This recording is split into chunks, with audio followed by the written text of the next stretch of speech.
سیاسی طور پر پاکستان میں حکومتیں رہتی ہیں، کبھی کسی کی کبھی کسی کی، وہ سب جمہوریت کی پیداوار ہوتی ہیں۔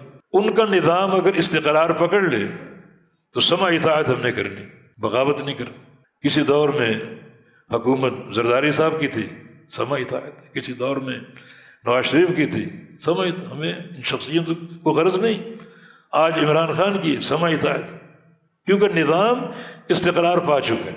بغاوت نہیں، اطاعت معروف میں ہے، منکر میں نہیں۔ ان کے جس اقدام میں اللہ کی نافرمانی ہو اس میں ان کی کوئی اطاعت نہیں، لیکن بغاوت اور خروج اختیار نہیں کرنا۔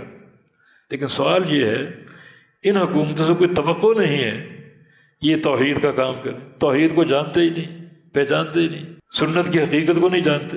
ان سے کوئی توقع نہیں کہ ہمیں وہ ہماری مساجد بنا کر دیں، توقع ہی نہیں، حالانکہ یہ کام گورنمنٹ کا ہے، مگر وہ اس فریضے سے غافل ہیں۔ نہ توحید کی دعوت ہے، نہ توحید کی خدمت ہے، نہ سنت کا اہتمام ہے، نہ مدارس و مساجد کا جہاں صحیح تعلیم کا رواج ہو اس کا اہتمام ہے۔ تو پھر یہ کام ہم افراد کو کرنا پڑے گا۔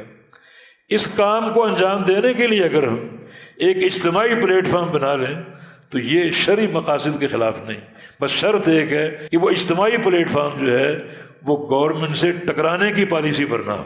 ٹکرانے کی صورت کوئی بھی جائز نہیں۔ آپ کا دینی کام، ہم نے توحید کی خدمت کرنی ہے، حکومت نہیں کر رہی۔ ہم نے سنت کا اہتمام کرنا ہے، حکومت نہیں کر رہی۔ ہم نے اپنے لوگوں کو مساجد بنا کر دینی ہے، گورنمنٹ نہیں بنا رہی۔ ہم نے گلی گلی مدارس قائم کرنے ہیں تعلیم کے لیے، حکومت نہیں کر رہی۔ تو پھر یہ کام ہم نے کرنے، کام کو معطل تو نہیں کر سکتے توحید و سنت کے۔